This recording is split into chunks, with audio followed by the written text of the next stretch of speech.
बिस्मिल्लाहिर्रहमानिर्रहीम। अस्सलाम वालेकुम। उम्मीद करती हूँ आप सब ठीक होंगे। अल्हम्दुलिल्लाह हम भी सब ठीक ठाक हैं। और जनाब ये रमज़ान का आखिरी अशरा शुरू होने वाला है और सब ही पकोड़े समोसे खा खा कर अगर मेरी तरह आप भी तंग आ गए हैं तो बनाएं ये एक यूनिक सी रेसिपी जो कि बनने में बहुत ही तेज़ी से जल्दी से फटाफट तैयार हो जाती है और खाने में उससे ही ज़्यादा मज़े की है। तो करना क्या है, हमने यहाँ पे लेने 2 आलू, बड़े साइज़ के 2 आलू लिए, उसको छील के काट के बॉईल कर लिया अच्छे से। और वो जैसे बॉईल हुए ठंडा किया, ठंडा करने के बाद हमने इसको मैश कर लेना है। मैश करने के बाद हमने कुछ मसाले डालने हैं जो कि बहुत ज़्यादा नहीं, बहुत कम मसाले हैं। मसालों से हम इसे तैयार करेंगे, जिसमें हमने लिए 1.5 चम्मच कुटी हुई लाल मिर्च और 2 हरी मिर्च थी जिनको बिल्कुल बारीक चॉप करके वो शामिल करेंगे। 1 चम्मच हम इसके अंदर शामिल करेंगे कुटा हुआ धनिया और साथ ही हम 1 चम्मच इसमें डालेंगे कुटा हुआ ज़ीरा और हस्बे ज़रूरत शामिल करेंगे इसके अंदर नमक और 1 चम्मच हम इसके अंदर डालेंगे अजवाइन, जो कि हाथ से मसल के हमने इसको डालना है। और ये हमारी सेहत के लिए बहुत ही फ़ायदेमंद है, जो कि हम हर रोज़ पकोड़े समोसे तली हुई चीज़ें खाते हैं, उसके लिए उसको हज़म करने के लिए बहुत ही फ़ायदेमंद है। तो आप अपनी रूटीन में अजवाइन का इस्तेमाल लाजमी क्या करें। और साथ में हमने डालना है इसके अंदर सब्ज़ धनिया और ये है हमारे पास मैदा, 1/2 कप हमने मैदा लिया, वो इसके अंदर शामिल कर देंगे। तो बहुत ही जल्दी और मज़ेदार स्नैक्स हमारे तैयार होने वाले हैं। अब हम इन सब चीज़ों को अच्छे से मिक्स करेंगे। पानी का इस्तेमाल हमने यहाँ पे बिल्कुल नहीं करना, ना ही ऑयल का इस्तेमाल करना है। बस इसी तरीके से हमने इसको इकट्ठा करना है। जैसे हमारे सारी डो की शक्ल में तैयार हो जाएगा, बस इतना ही हमने इसको मिक्स करना है। तो आप देख सकते हैं जैसे कि हमारी एक आटे की तरह डो तैयार होती है, इसी तरीके से हमने इसे बना लेना है। उसके बाद हाथ धो लें, हाथ धोकर आपने इसके बना लेने हैं पेड़े।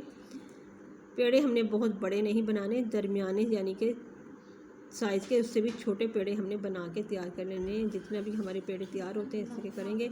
यहाँ पे हमारे तकरीबन 5 पेड़े बन के तैयार हुए हैं। पेड़ों को बना के हम करते हैं साइड पर और अब हम अगला काम कर लेते हैं तैयार, जिसमें लिए 3 बड़े चम्मच हमने यहाँ पर 3 चम्मच ऑयल डाले हैं और उसके अंदर 3 ही चम्मच हम कॉर्नफ्लोर का इस्तेमाल करेंगे।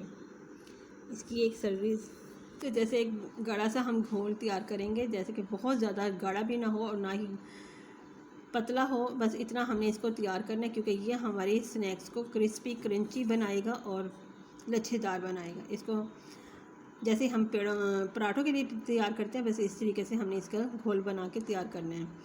अब जो रखे हुए थे पेड़े, इसको हम बेल लेंगे अच्छे से। अच्छा, पहले मैदे में हमने ऊपर नीचे कोट करना है ताकि इसको चिपके नहीं, और फिर हल्के हल्के हाथों से इसको बेल लेना है। आपके बैठे बैठे ही बस खड़े खड़े फ़ौरन ही ये स्नैक्स तैयार हो जाते हैं, कोई टाइम नहीं लगता और फटाफट से, और खाने में तो बहुत ही मज़े के लगते हैं। बच्चों के लंच में भी बना के आप दे सकते हैं और इफ़्तार पार्टी में तो वैसे ही बहुत मज़े के लगते हैं।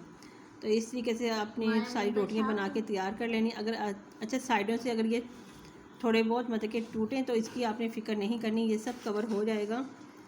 तो इसी तरीके से हमने सारी रोटियां बना के तैयार कर ली हैं। अब हम लगाएंगे इसके ऊपर जो हमने घोल बनाया था वो लगाएंगे और फिर इसके ऊपर एक रोटी रख देंगे।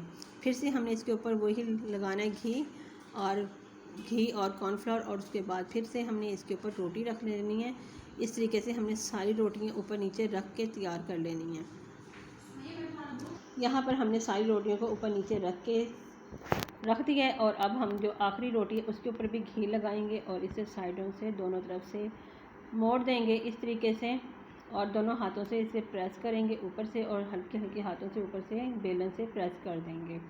अच्छा, यहाँ पर हम काट रहे हैं इसे रोल की शेप में। अगर आप अपनी मर्ज़ी से जो भी शेप देना चाहें उस शेप में बना लें, लेकिन मुझे ये सबसे आसान शेप लगी है तो मैंने यही काट दी है। तो इस तरीके से बहुत ही आसानी से और फटाफट बनने वाले स्नैक्स हैं।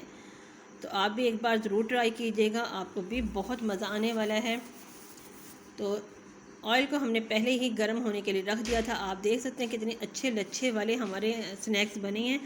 और घी जैसे ही गर्म हो जाएगा फिर हमने इसके ऊपर एक एक करके इसके अंदर डालते जाना है। और आग को हमने बिल्कुल मतलब के दरमियानी रखनी है, बहुत ज़्यादा तेज़ आग नहीं करनी, क्योंकि मैदा डाला हुआ है। इसको हल्की हल्की आग में हमने सेकने अंदर तक, और जैसे एक साइड से हो जाएगा फिर हमने इसे पलट देना है और कलर हमारा खूबसूरत सा ही आना चाहिए स्नैक्स पर। अगर आपने तेज़ आग की तो उसके स्नैक्स का कलर ख़राब होगा और अंदर से कच्चे रह जाएंगे, तो इस तरीके से हमारे स्नैक्स ख़राब होने का डर होगा। तो यहाँ पे हमारे सारे स्नैक्स तैयार हो गए थे। तो इस तरीके से हमने एक बैच इसका कर लिया, दोबारा हम इसी तरीके से दोबारा भी कर लेंगे।